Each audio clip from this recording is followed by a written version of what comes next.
거룩한 주일입니다. 너무 반갑습니다, 성도 여러분. 예수님을 믿는 사람들은요, 일요일에 예배를 드리고 있습니다. 저희가 일요일에 예배를 드리는 근본적인 이유가 있습니다. 그것은 10계명의 제3계명 안식일을 거룩하게 지키라 라는 하나님의 명령을 온전히 따르기 위해서입니다.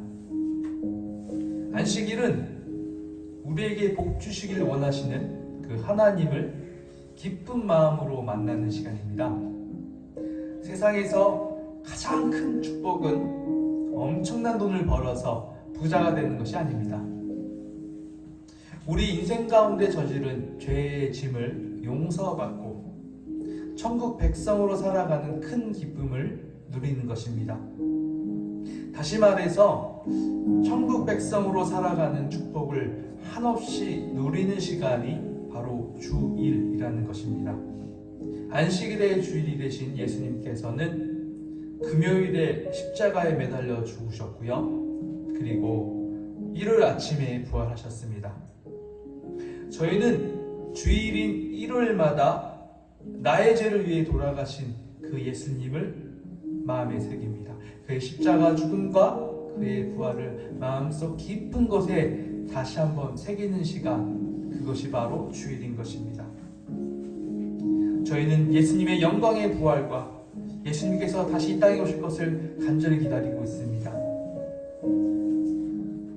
예수님 믿지 않는 여러분, 안식일은 말입니다. 주일에 예배를 드리는 것은 말입니다. 예수님을 믿는 이들 뿐만 아니라 이 세상을 살아가는 모든 사람들에게 있어서 큰 행복과 축복의 근원인 것입니다. 성도 여러분, 지금 우리는 이 세상에서 얻을 수가 없는 영원한 축복의 근원인 예수님을 만나는 예배 시간입니다. 마음의 문을 이렇게 활짝 열어보시겠어요? 귀를 쫑긋 세우시고 지금 이 설교를 들으신 당신에게 복 주시길 원하시는 하나님 앞에 한 걸음 함께 나아가 봅시다. 예배를 위해서 잠시 기도하겠습니다. 하나님 감사합니다. 오늘 우리 하나님 앞에 예배를 드릴 때 우리의 인생을 돌아보는 귀한 시간이 되게 하여 주소서. 오직 예수 그리스도를 알아가는 것만이 귀한 기쁨의 근원이며 행복의 시작인 것을 온전히 깨닫게 허락하여 주옵소서. 예수 그리스도의 이름으로 기도드립니다. 아멘. 네, 금주의 설교 제목은요, 당신은 행복하십니까? 뭐라고요? 당신, 이 유튜브 방송을 보고 있는 당신이 행복하십니까? 라는 그 설교 제목을 가지고 오늘 말씀을 전달하고 있습니다. 하나님의 대표 말씀, 오늘 대표 말씀은요, 야고보서 1장 17절 말씀입니다. 야고보서 1장 17절 말씀 다 같이 읽겠습니다. 찾으셨습니까? 야고보서 1장 17절 나오니까 앞에 볼까요?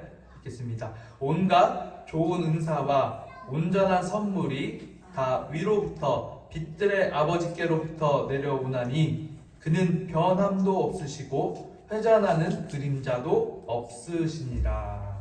네, 참 귀한 말씀입니다. 이 세상을 살아가는 모든 사람들이요, 뭘 원하시는지 아십니까? 행복하고 싶어 하지 않습니까? 행복하시기 위해서 어떠한 노력을 하고 있죠? 어떤 사람은 결혼도 하기도 하고요. 또 행복한 삶을 살기 위해서 열심히 일을 하면서 살아가고 있습니다. 또 행복이라는 것을 위해서 이렇게 돈을 많이 저축하기도 하지 않습니까? 그렇죠. 돈도 모으고 또 취미생활도 다양하게 즐기고 있지 않습니까? 어떤 사람은요, 무엇이 행복합니까? 이러면 난 명예가 좀 있을 때, 내 주머니에 돈이 좀 두둑할 때, 또 내가 어떤 쾌락을 느낄 때, 짜릿짜릿한 그 쾌락을 느낄 때 행복하다라고 말을 하기도 합니다. 그런데 이 사람들하고 한번 솔직하게 이렇게 대화를 나눠보잖아요. 좀 더 진지하게. 많은 것을 특히 가지고 있는 사람들, 부자고 이렇게 높은 지위에 있는 사람들과 대화를 해보면 정말 행복하십니까? 라는 그 질문을 제가 던졌을 때 사람들의 그 답변이 참 이상한 것을 많이 들었습니다. 뭐라고 말을 하느냐? 저는 지금 행복한 삶을 살고 있지는 않습니다. 라는 이상한 답변을 하는 것을 아주 쉽게 듣고 보았습니다. 참으로 이상한 일이 아닐 수가 없어요. 세상 사람들은요, 그토록 행복해지기 위해서 최선을 다해서 살아가고 있지만 사람들 삶 속에서는 여전히 끊이지 않는 고통과 불행이 계속 반복된다는 것입니다. 그러면 왜 사람들이 그토록 갈망하는 행복한 삶을 누리고 살지 못하는 것일까요? 저는 그 질문에 대한 답을 오늘 설교를 통해서 여러분에게 분명하게 전달하고 싶습니다. 저는 개인적으로 이 설교를 듣는 모든 분들이요, 정말 행복해졌으면 좋겠다라는 생각을 갖고 있습니다. 뿐만 아니라 한번 함께 고민해 보았으면 좋겠어요. 우리 인생에서 가장 행복한 것이 무엇인가? 라는 거에 대해서 한번 고민해 보았으면 좋겠습니다. 첫 번째 포인트입니다. 다 같이 읽어보겠습니다. 행복의 시작인 하나님과의 관계를 회복해야만 합니다. 다시 한번 읽겠습니다. 행복의 시작인 하나님과의 관계를 회복해야만 합니다. 이 세상을 살아가는 많은 사람들은요, 하나님의 존재에 대해서 생각해 보지 않고 살아가고 있어요. 어떻게 살아가느냐? 단순하게 그냥 자신의 일상의 삶에 집중하면서 열심히 일하고 먹고 즐기며 살아가고 있다는 것입니다. 그런데 우리가 그 일상의 삶을 이렇게 한 걸음만 이렇게 뒤로 물러서서 우리가 살아가는 삶을 이렇게 딱 바라보잖아요? 그럼 우리가 가지고 있는 삶이, 우리가 가지고 있는 생각이 너무 작다라는 생각을 우리는 하게 됩니다. 예를 들어서 한번 생각해 볼게요. 한 걸음 떠나서 이 자연 생태계를 한번 봐보십시오. 이 자연 생태계가 어떻게 유지되고 있고 어떻게 돌아가고 있는지 한번 생각해 보신 적이 있습니까? 제가 이 부분을 한번 생각해 봤는데 자연 생태계는 어떻게 됩니까?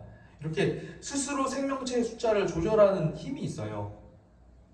뿐만 아니라 이렇게 어떤 일정한 부위가 오염되잖아요? 그럼 스스로 정화시키려는 힘을 가지고 있는 게 자연이라는 것이죠. 마치 조각상들이 매우 이렇게 정교한 이렇게 작품을 탁탁탁탁 깨트려가지고 조각을 하지 않습니까? 그렇게 하듯이 이 자연 생태계가 스스로 아주 정밀하게 유지되고 있다는 것입니다. 어떻게 이런 일들이 가능할까? 성경에서 분명히 말씀하시길 이렇게 거대한 세상이 움직여지고 유지된 것은 하나님, 전능하신 하나님께서 주체적으로 이 세상을 만들어가고 있다, 유지하고 있다라고 가르쳐주고 있다는 것입니다. 이 부분에 대해서 성경 말씀 한번 찾아볼 텐데요. 로마서 1장 20절 말씀입니다. 새 번역입니다. 이 세상 창조 때부터 하나님의 보이지 않는 속성, 곧 그분의 영원하신 능력과 신성은 사람이 그 지으신 만물을 보고서 깨닫게 되어 있습니다. 그러므로 사람들은 핑계를 댈 수가 없습니다. 그렇습니다. 우리가 함께 읽어본 본문과 같이 하나님의 보이지 않는 속성이라는 것은요, 우리가 눈으로 보는 만물을 통해서 깨닫게 되어진다는 것입니다. 다시 말해서 인간이라면 어떠한 누구도 그 광대한 자연의 위대함 앞에서 겸손히 머리를 숙일 수밖에 없다라는 것입니다. 그런데 안타깝지만 이 세상을 살아가는 많은 사람들은 하나님이 계시지 않는다라는 거짓말에 속고 살아가고 있습니다. 여러분, 하나님은 정말로 분명하게 존재하십니다.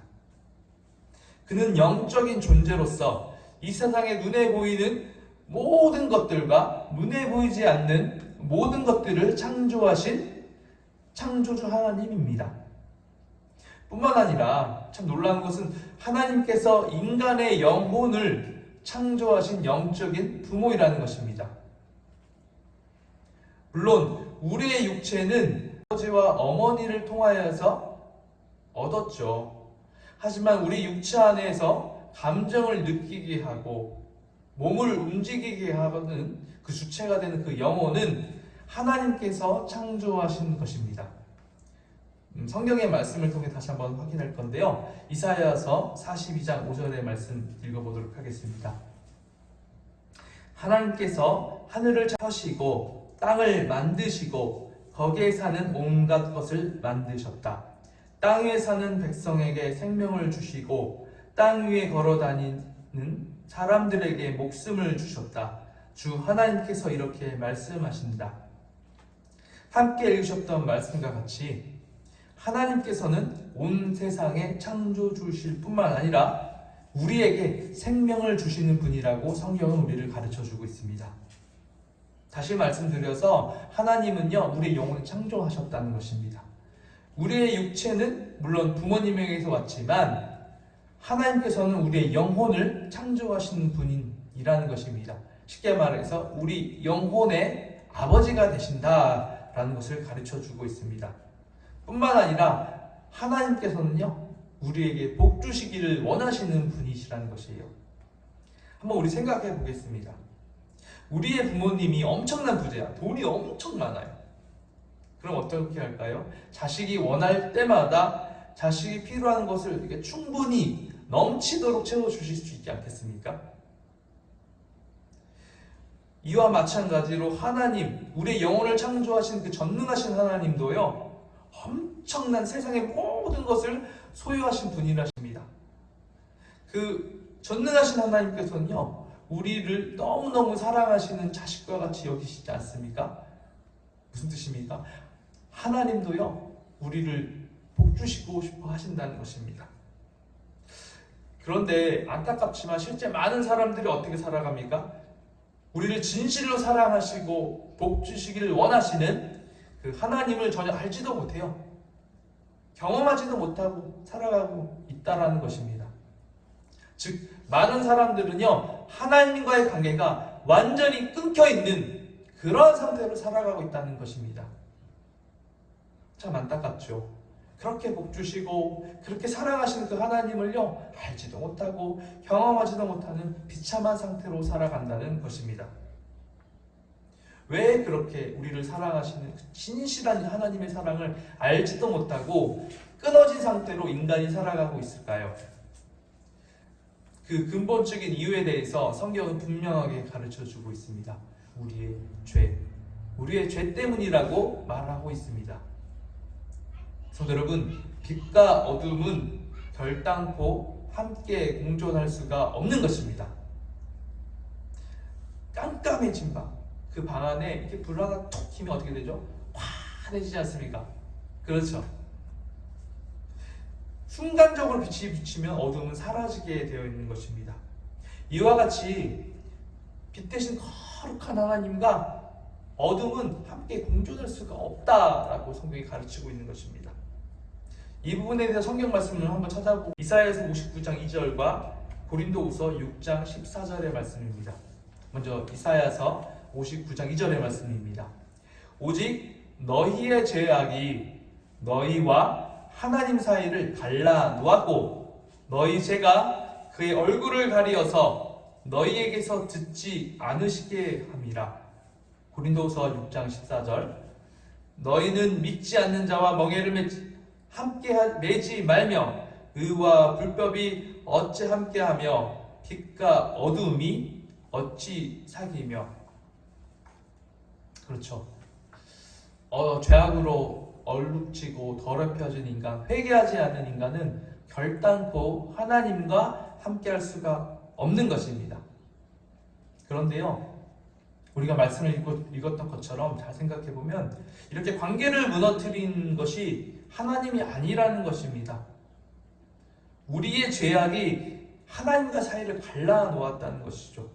무슨 뜻입니까? 우리가 먼저 잘못했다라는 것입니다. 솔직히 많은 사람들이요, 하나님을 믿기를 거부하는 주된 이유가 있어요. 그게 뭔지 아십니까? 그들의 마음의 깊은 곳을 살펴보면 뭐라고 말씀하는지 알고 있으십니까? 그들이요, 죄악을 사랑해요. 음란하고 더럽고 추악한 것들을 사랑한다는 것이죠. 사람들이 하나님 앞에 나오지 못하는 주된 이유가 죄를 버리고 그 하나님을 믿는 것 자체가 심적으로 많이 부담이 된다라고 얘기를 많이 하더라고요. 한번 이렇게 함께 한번 생각해 보면 좋겠어요. 어항 속에 있는 물고기가 이게 어항이 너무 작은 거야.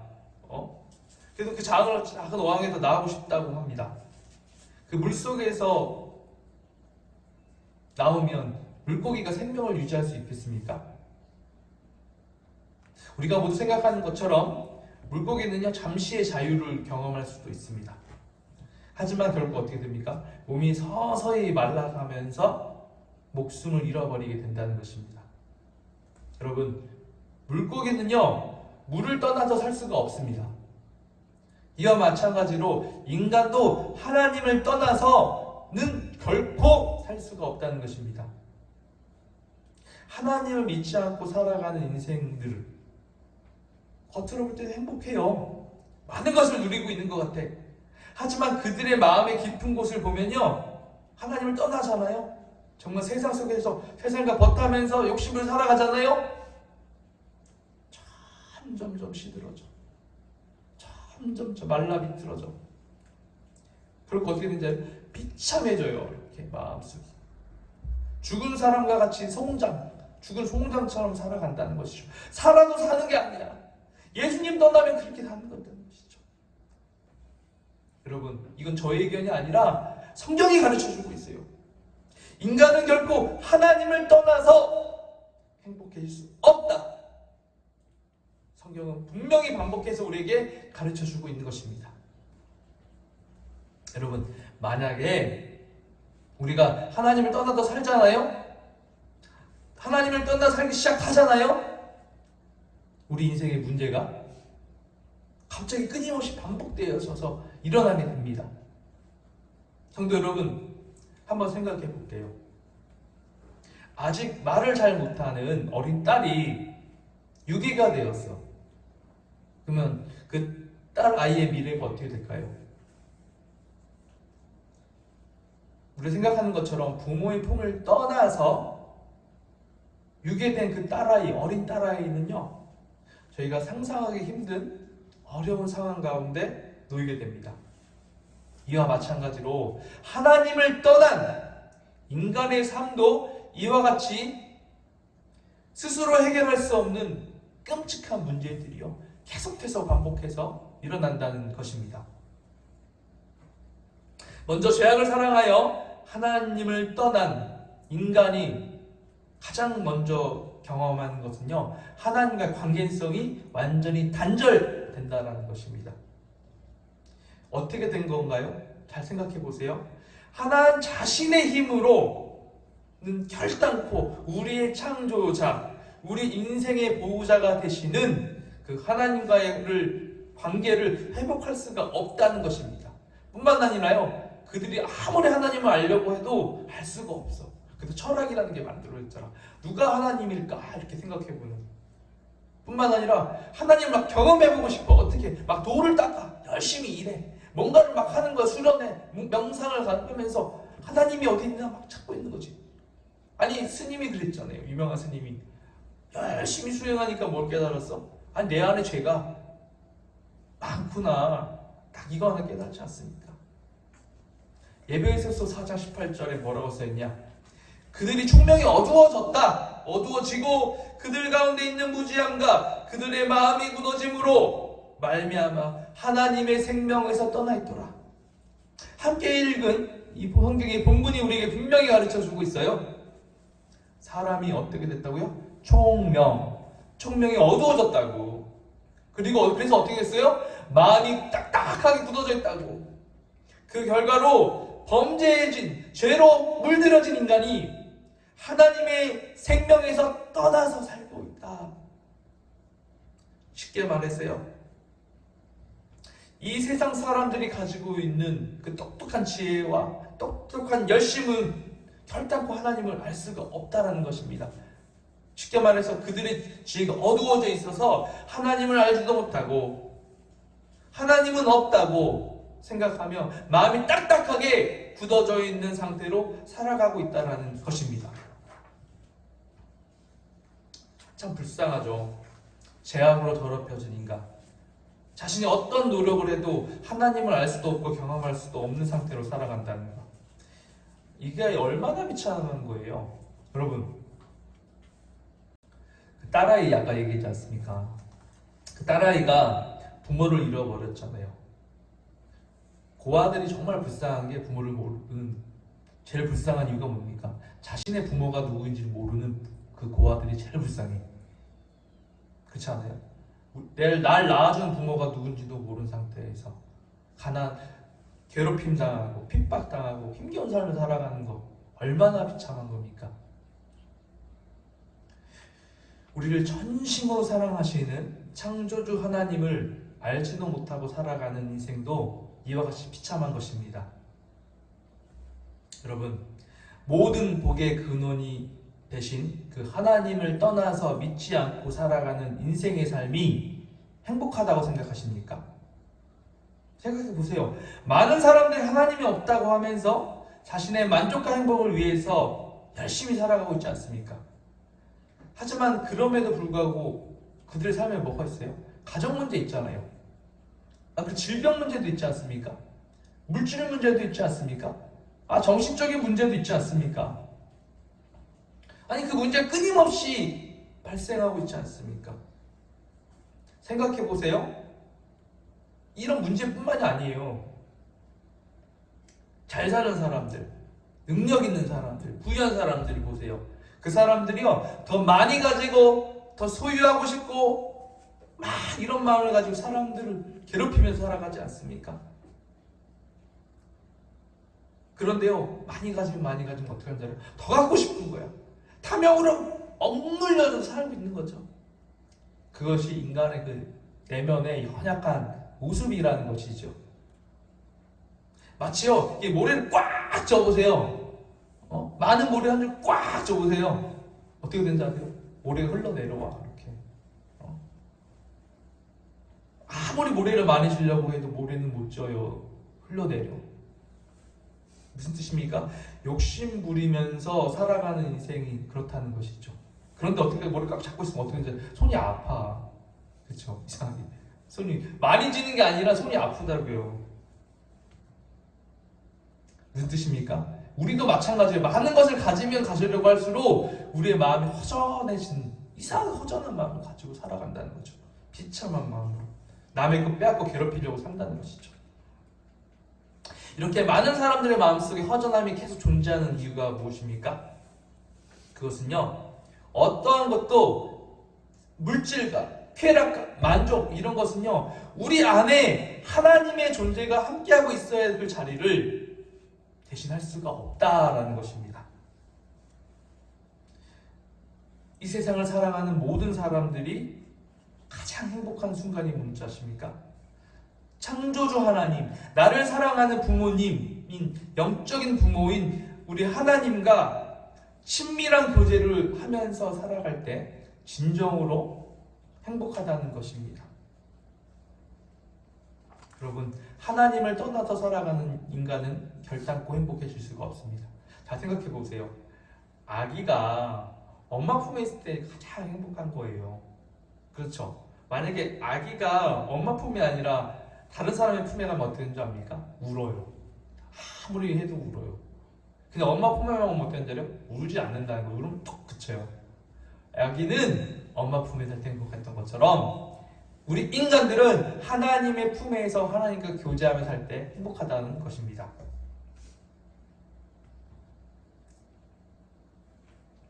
여러분, 하나님을 떠나서 살아가는 인간은 결단코 행복하지 않지요. 하나님을 알지 못하고 떠나서 살아가는 인간의 삶 속에서는요, 고통과 절망을 반복해서 계속해서 경험하며 살아간다는 것입니다. 또한 아무리 세상에 많은 것들을 가져도 참된 만족도 누리지 못하고 있다는 것입니다. 근데 거기서 끝나잖아. 이 세상의 모든 것을 내가 스스로 책임져야 될 것처럼 고민하며 근심하며 살아간다는 것입니다. 그래서 인간에게 또 다른 닉네임이 하나 있어요. 별명. 뭐냐? 수고하고 무거운 짐진 자라는 것이죠. 스스로 해결할 수 없는 인생의 짐을 짊어지고 살아가는 우리에게는 영원한 안식처가 되시는 예수 그리스도가 필요합니다. 예수님이 뭐라고 말씀하셨어요? 마태복음 11장 28절 이렇게 말씀하셨잖아요. 수고하고 무거운 짐진 자들아 다 내게로 오라. 내가 너희를 쉬게 하리라. 아멘. 우리 인생의 영원한 쉼터가 되시는 예수 그리스도에 대해 우리가 더욱 배워보고자 하는데요. 두 번째 포인트 더 한번 보도록 하겠습니다. 두 번째 포인트입니다. 행복의 시작인 십자가 사랑을 기억해야만 합니다. 다시 한번 읽어볼까요? 행복의 시작인 십자가 사랑을 기억해야만 합니다. 저는 이 동영상을 보면서 예배드리는 많은 분들에게 말씀드리고 싶습니다. 한번 이 시간에 한번 다 같이 솔직해졌으면 좋겠어요. 무슨 말하는 거냐면요, 솔직하게 우리 한번 이 내면의 깊은 곳을요 한번 이렇게 현미경을 보듯이 한번 살펴보시겠습니까? 하나님이 없다고 생각하면서 살아가는 당신의 삶이 행복합니까? 어떠세요? 잘 한번 보세요. 이렇게 보시면 미움이 있지 않으세요? 여러분의 마음 가운데? 아니, 부모를 원망하고 살고 있지 않습니까? 솔직하게 음란하고 더럽지 않습니까? 내 만족과 행복을 위해선 상대방을 희생시키고 있는 욕심으로 가득 차 있지 않습니까? 여러분, 그것이 바로 죄의 악이라는 것입니다. 죄는요, 성경에서 말하는 죄는요, 우리의 영혼을 더럽혀 뿐만 아니라 우리의 내적인 상황을, 내적인 마음을 어떤 상태로 끌어갑니까? 점점 더 비참한 상황으로 이끌어간다는 것입니다. 그렇게 되면 어떻게 되죠? 결국 그 죄로 인해서 하나님과의 관계가 완전히 끊어지게 된다는 것입니다. 여러분, 하나님과의 관계를 회복하는 유일한 길은 우리의 죄 문제가 해결될 때입니다. 죄의 문제가 해결되어서 하나님의 관계가 회복되어지는 것을 구원이라고 말합니다. 어떻게 하면 죄의 문제를 해결받고 구원받을 수 있을까요? 성경에서는 죄의 문제를 해결받는 방법을 가르쳐주고 있는데요. 성경적으로 어떻게 죄를 해결할 수 있는지 성경 말씀 하나 보도록 하겠습니다. 히브리서 9장 22절 말씀입니다. 율법을 따라 거의 모든 물건이 피로써 정결하게 되나니 피 흘림이 없은즉 사함이 없느니라. 우리가 이렇게 죄를 성경의 기준에 따라서 우리가 만약 죄를 딱 저지르잖아요. 그럼 반드시 우리 죄가 동일하게 어떻게 되냐? 피를 흘려야 돼. 그리고 죽음을 경험해야 된다. 우리의 죄값이 어떻게 된다고요? 완전하게 사라진다라고 성경이 가르쳐주고 있는 것입니다. 그런데 이렇게 우리가 현실적으로 이렇게 보잖아요. 우리가 우리의 죄값으로 우리가 피를 흘리고 죽는다면 우리의 인생은요 결국 끝이 나고 맙니다. 다시 말해서 인간 스스로 죄값을 온전히 감당할 수가 없다는 것입니다. 따라서 우리가 저지른 죄값을 담당하기 위해서 인간의 육신을 입고 오신 전능한 하나님, 그 예수 그리스도를 하나님께서 이 땅에 보내신 것이죠. 그래서 무엇을 하셨죠? 정말 감사해. 우리의 죄값을 담당하셨다는 것입니다. 요한복음 3장 16절. 하나님이 세상을 이처럼 사랑하사 독생자를 주셨으니 이는 그를 믿는 자마다 멸망하지 않고 영생을 얻게 하려 하심이라. 요한복음 14장 6절. 예수께서 이르시되 내가 곧 길이요 진리요 생명이니 나로 말미암지 않고는 아버지께 올 자가 없느니라. 그래요. 예수님께서는요 하나님을 떠나서 어떻게 자기 힘으로 한번 열심히 살아보려고 하고 가진 노력을 하고 있는 인간들을 바라보시면서 가슴이 아팠다는 것입니다. 그들을 바라보며 절망과 상처, 절망하고 좌절하고 그 이해할 수 없는 공허함으로 자살하려고 하는 힘겨워하는 그들을 바라보며 불쌍히 여기신 것이죠. 여러분, 이 설교를 듣고 있는 여러분, 하나님은요 당신을 너무나 사랑해요. 당신이 하나님이 없어! 난 하나님 필요 없어! 하고 외면하는 그 순간에도요, 당신을 바라보는 그 하나님의 눈길은요 너무나 따갑고 따뜻하다는 것이에요. 여러분을요 죄로 신음하며 힘겨운 여러분들을 하나님은 용서해 주시고 이해해 주신다는 거, 간절히 기다리고 있다는 거, 진실로 당신을 사랑하고 있다는 사실을 기억하여 보십시오. 예수님은요 항상 그러시는 것 같아요. 손을 내밀어 주세요. 내 손 한번 잡아보지 않겠니? 분명한 믿음이 있어야 합니다. 예수님께서 십자가에서 흘리신 그 거룩한 보혈만이 죄악으로 더럽혀진 우리의 영혼의 죄악을요 깨끗하게 할 수 있구나. 오직 하나님만이, 그 예수 그리스도만이 하나님을 만나는 유일한 길이 되는구나. 죄로 신음하며 고통받는 우리에게 그분의 말씀만이 영원한 진리구나. 세상 것은 가짜야. 오직 예수 그리스도의 말씀만 진리구나. 예수님께서 십자가에 죽으시고 부활하신 성령, 우리와 함께하고 있는 그 성령만이 영원한 생명의 근원이 되는구나.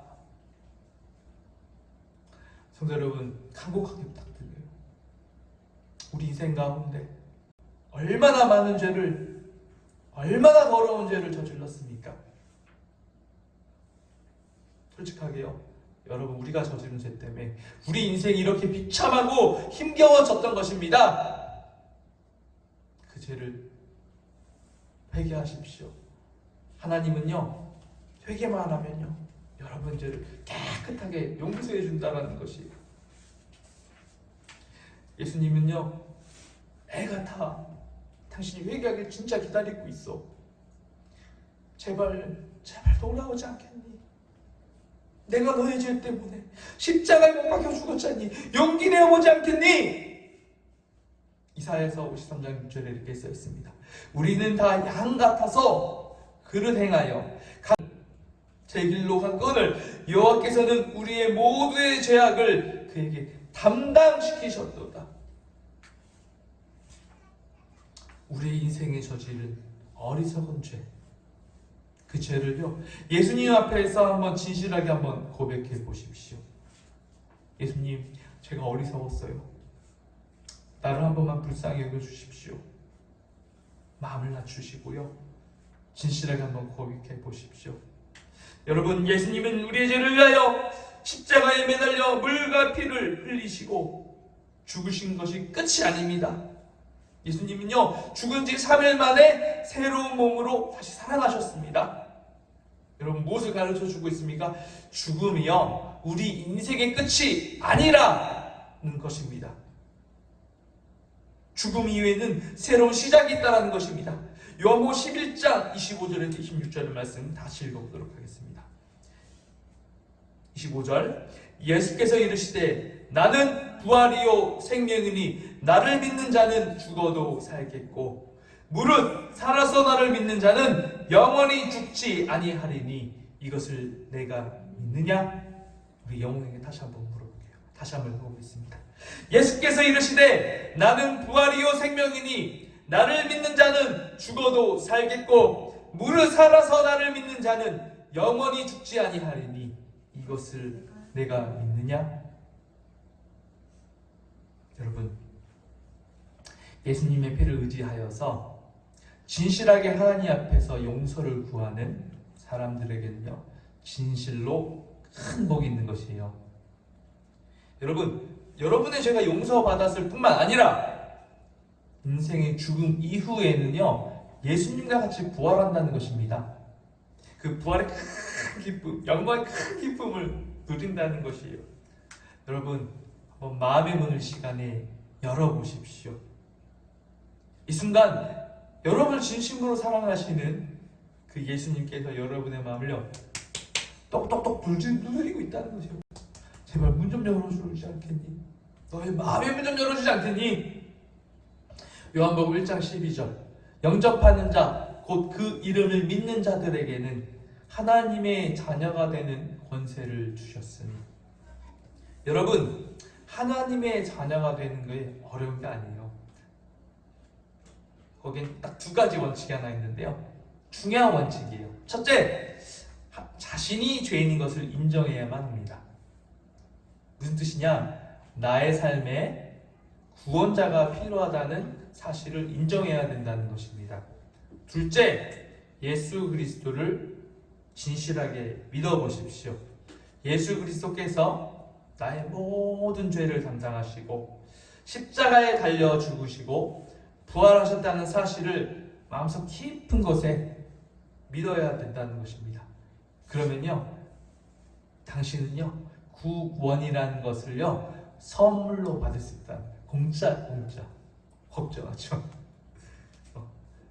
그런데 진실하게 나의 죄를 깨닫고 나를 용서해달라고, 비참한 나를 용서하여 주시고 깨끗하게 나를 위해 흘리신 그 귀한 십자가의 피로 깨끗하게 씻어달라고 고백하는 것이 중요하다는 것이죠. 그 믿음, 오직 예수님의 피로 정결하게 될 수 있다. 그 믿음이 필요하다는 것입니다. 이 두 가지가 어렵지 않으시죠? 그렇다면 이제 입술을 열어서 예수님을요, 마음에 함께 영접했으면 좋겠어요. 여기 있는 분들도 다 같이 크게 따라해 주세요. 보시는 분이 창피하지 않도록 하겠습니다.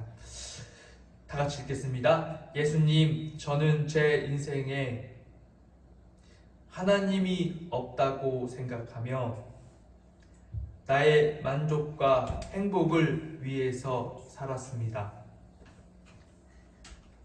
사람들과의 관계 속에서도 많은 죄를 저지르고 살아왔습니다. 저를 불쌍히 여기어 주십시오. 진실로 하나님의 자녀가 되고 싶습니다. 예수님께서 나의 더러운 죄를 위해서 십자가에서 죽으시고 부활하신 사실을 인정합니다. 예수님, 이 순간 제 마음의 문을 활짝 엽니다. 이 시간 제 마음속에 들어오셔서 저와 함께해 주십시오. 예수님을 나의 구원자, 나의 하나님으로 영접합니다. 이제부터 나의 인생은 예수님의 말씀을 따라서 하나님의 자녀로 살아가길 원합니다. 나의 삶을 인도하여 주시고 예수님의 뜻하신 것에 순종하며 살아가게 하옵소서. 예수님의 이름으로 기도합니다. 제가 이렇게 자막에 나온 것들을요, 돌려보셔도 되니까요, 진실하게 다시 한번 꼭 해보세요. 만약에 여러분이 낮고 겸손한 마음으로 진실하게 하나님 앞에서 저는 죄인입니다 라고 고백하셨으면 예수님은요, 여러분의 마음 가운데, 여러분 육체와 우리 마음 가운데 찾아오셨다는 것입니다. 오늘 바로 방금 그 순간 들어오신 거예요. 빛의 형태로 우리 마음 가운데 함께 계시고 있다는 것입니다. 그 부분을요, 골로새서 1장 27절 그 말씀을 한번 볼까요? 자, 27절입니다. 하나님이 그들로 하여금 이 비밀의 영광이 이방인 가운데 얼마나 풍성한지를 알게 하려 하심이라. 이 비밀은 너희 안에 계신 그리스도니 곧 영광의 소망이라. 너희 안에 계신 그리스도라고 써있잖아요. 그렇죠? 너희 안에 계신 예수 그리스도.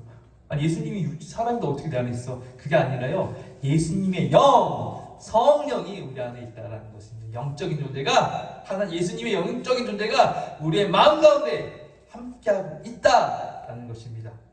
우리가 지금 방금 마음을 활짝 열고 고백했다면 예수님이 여러분과 함께하고 있는 거죠. 얼마나 좋아. 그런데 우리가 더 감사한 건요, 우리 인생에서 그동안 저질렀던 죄가 너무 많잖아요. 그 죄들을 깨끗하게 용서해 주셨다는 것이에요. 방금요, 해결해 주셨다는 것이에요. 에베소서 1장 7절 읽어볼까요? 우리는 그리스도 안에서 그 은혜의 풍성함을 따라서 믿어 그의 피로 말미암아 속량 곧 죄사함을 얻었느니라. 여러분 진실로 축복합니다. 그래요. 이렇게 하나님의 영접할 때요, 감정적인 변화가 있는 사람도 있어요. 오 이러면서. 근데 대부분의 사람들은요, 감정적인 변화가 없습니다. 그런데 걱정하지 마세요. 하나님의 자녀가 되는 것은 하나님의 말씀을 진실하게 신뢰할 때 우리의 그 믿음에 따라서 하나님이 우리 안에 함께하고 있다는 것이죠. 요한복음 1장 12절, 이 말씀을 믿는 겁니다. 뭡니까? 영접하는 자, 곧 그 이름을 믿는 자들에게는 하나님의 자녀가 되는 권세를 주셨으니 이 말씀을 믿는 것이죠. 로마서 10장 9절에서 10절, 내가 만일 내 입으로 예수를 주로 시인하며 또 하나님께서 그를 죽은 자 가운데서 살리신 것을 내 마음에 믿으면 구원을 받으리라. 사람이 마음으로 믿어 의에 이르고 입으로 시인하여 구원에 이르느니라. 여러분, 예수님을 영접하셔서 하나님의 자녀셨지 않습니까? 하나님의 자녀가 된 여러분의 인생 가운데는요, 이제 큰 변화들이 생길 것입니다. 무슨 변화가 있을 건가 고민해봤더니 예수님의 말씀을 따라서 살아가는 것이 인생의 가장 큰 행복이구나 라는 사실을 깨닫게 될 것입니다. 또한 여러분의 안타까운 문제들이 생길 때마다 예수님의 이름으로 기도할 때 그 문제가 해결되는 놀라운 기적을 경험하게 될 것입니다. 무엇보다도요, 당신, 이 동영상을 보고 있는 당신을요, 아무 조건 없이 진실하게 사랑하시는 그 예수님의 마음이 무엇인지 깊이 깨닫게 될 것입니다. 그리고 예수님을 영접하고 다시 죄도 저지를 수 있습니다.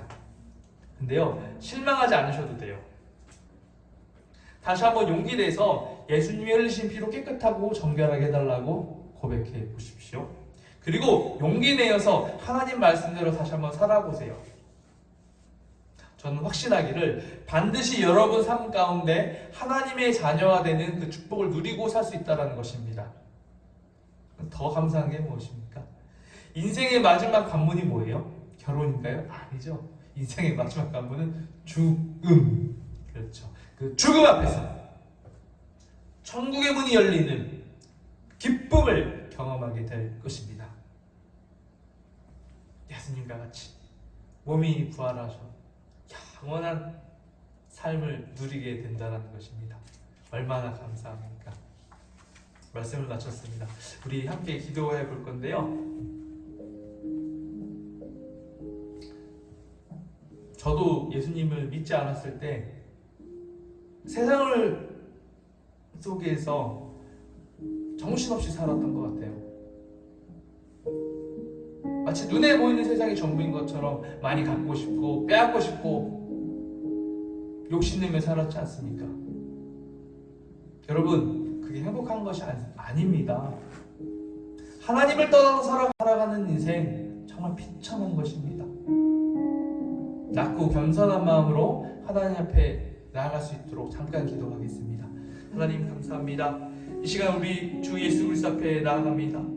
주여, 우리를 불쌍히 여겨 주옵소서. 죄악으로 억눌리고 세상에 억눌려 살아가는 우리 인생을 불쌍히 여겨 주옵소서. 나를 위하여 십자가에 못 박혀 죽으신 그 예수 그리스도, 길이요 진리요 생명이신 그 예수 그리스도를 우리의 마음 가운데 모시고 그의 말씀의 뜻대로 살아갈 수 있도록 우리를 붙들어 주옵소서. 주의 말씀을 향하여 한 걸음 나아갈 수 있도록 도와주시옵소서. 믿음이 연약한 그들을 붙들어 주옵소서. 어둠의 새로운 낯설의 주 예수를 떠나갈 주여, 은혜 베푸시고 하늘의 문을 열어 주옵소서. 예수 그리스도의 이름으로 간절히